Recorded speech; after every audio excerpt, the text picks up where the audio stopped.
Salut les gars, alors c'est Wildfire de Forum Hardware. Je fais cette petite vidéo juste pour un petit retour sur un Slimport que j'ai commandé sur Price Minister pour 8 euros, un peu moins de 8,50 €, que je dise pas de bêtises, frais de port compris. Donc voilà, c'est un Slimport AC140. Bon, je pense que c'est un truc qui vient de Chine. Voilà, ça a mis 10 jours à arriver chez moi. Donc compatible pour Nexus 4.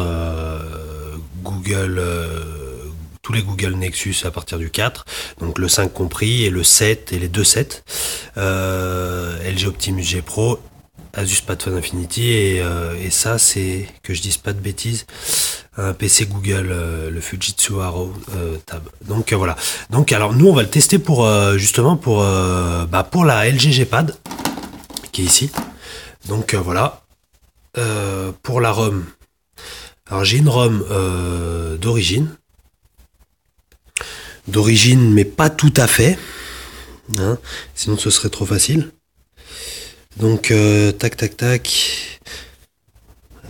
À propos de la tablette, information logicielle.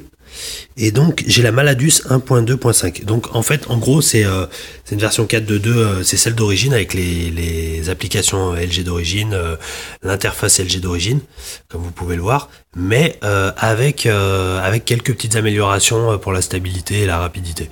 Donc bon, rien d'extraordinaire en soi.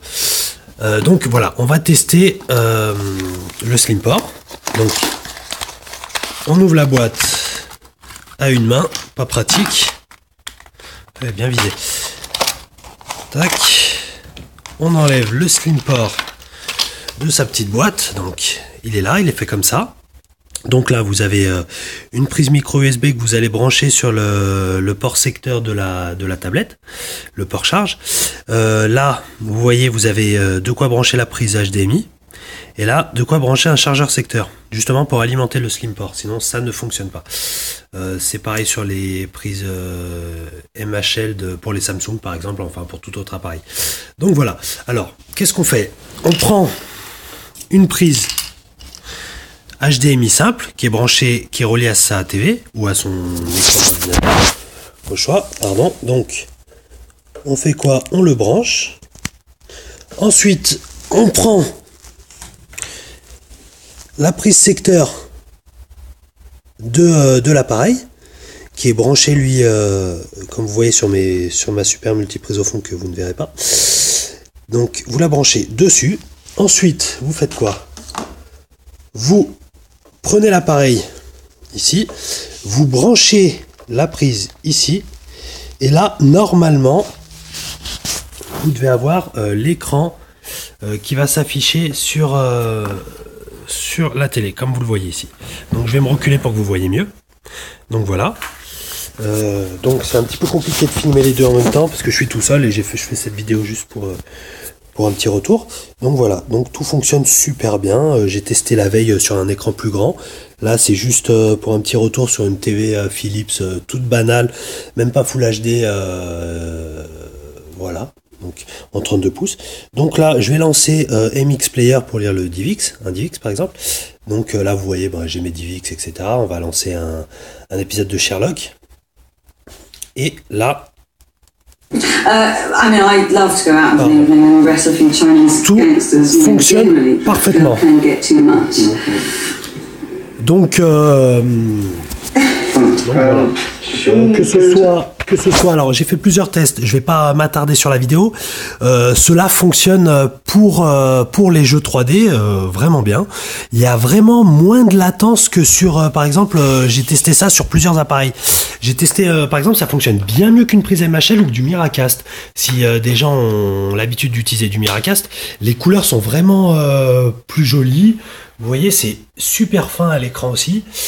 C'est du 1080, enfin moi c'est pas du 1080p, c'est du 720p. Donc vous voyez, j'ai des bordures noires, mais ça on peut le régler assez facilement. Je l'ai fait hier sur une télé Sony. Et une fois que vous débranchez la prise, hop, ça revient.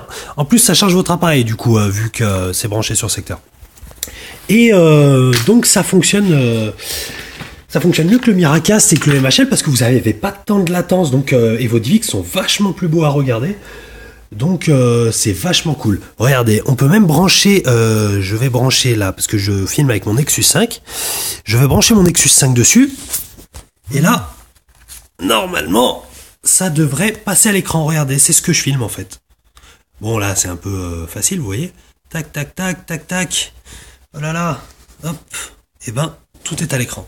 Bon, c'est un peu merdique parce que ça fonctionne pas top. Donc, je vous conseille cette super prise de chez Price Minister.